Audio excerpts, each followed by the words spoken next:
À 50 km au sud de Rhodes, Campo Chiaro n'est plus qu'une cité fantôme. Abandonné après la Seconde Guerre mondiale, ce village, créé de toutes pièces en 1936, est alors peuplé par des familles de colons de plus en plus nombreuses. Des vestiges vastes comme un décor de cinéma.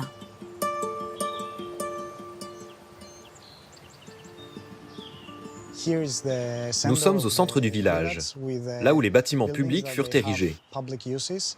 Ce village, construit par le gouvernement italien, fut le chef-lieu d'une communauté rurale qui immigra depuis l'Italie du Nord pour venir travailler ici, à l'exploitation des ressources forestières. Le village n'est pourtant, à l'origine, environné d'aucune forêt.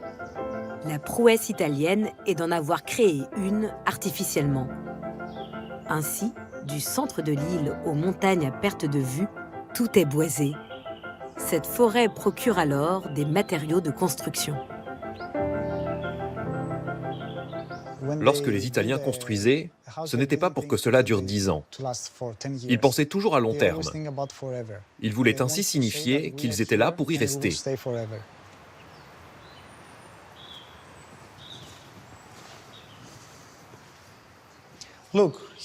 Regardez, ici, c'était la salle de cinéma.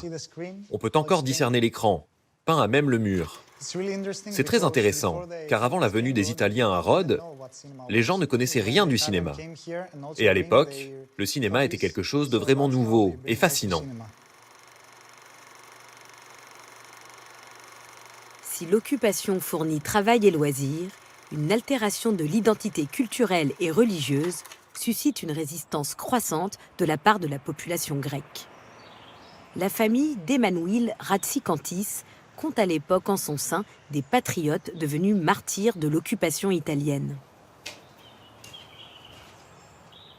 Mon arrière-grand-père fut tué par un soldat italien pour avoir brandi un drapeau grec. Depuis, à Rhodes, on se souvient de ce jour comme celui de la Pâque sanglante.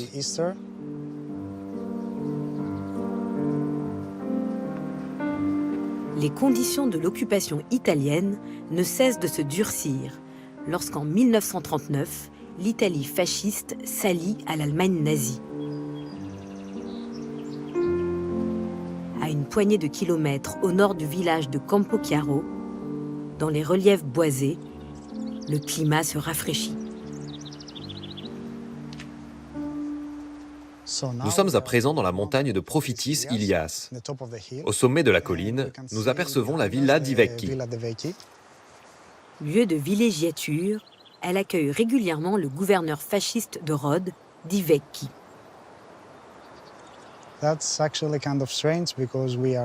C'est assez étrange, car nous sommes toujours dans l'île de Rhodes.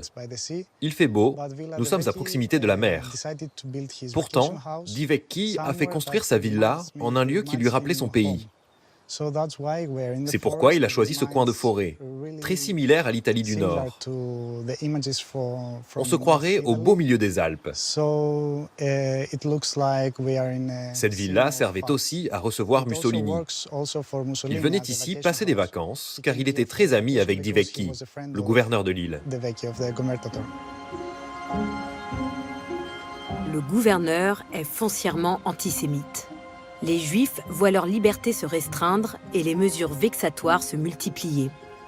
À Rhodes, les stèles du cimetière juif sont démantelées. Certaines ont même servi à la construction de la villa.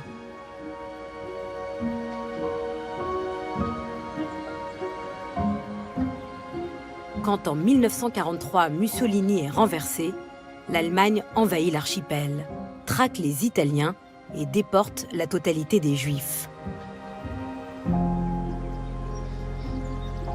Seuls près de 8% d'entre eux reviendront au pays quand, à la fin de la guerre, conformément au traité de Paris, le Dodécanèse est attribué à la Grèce.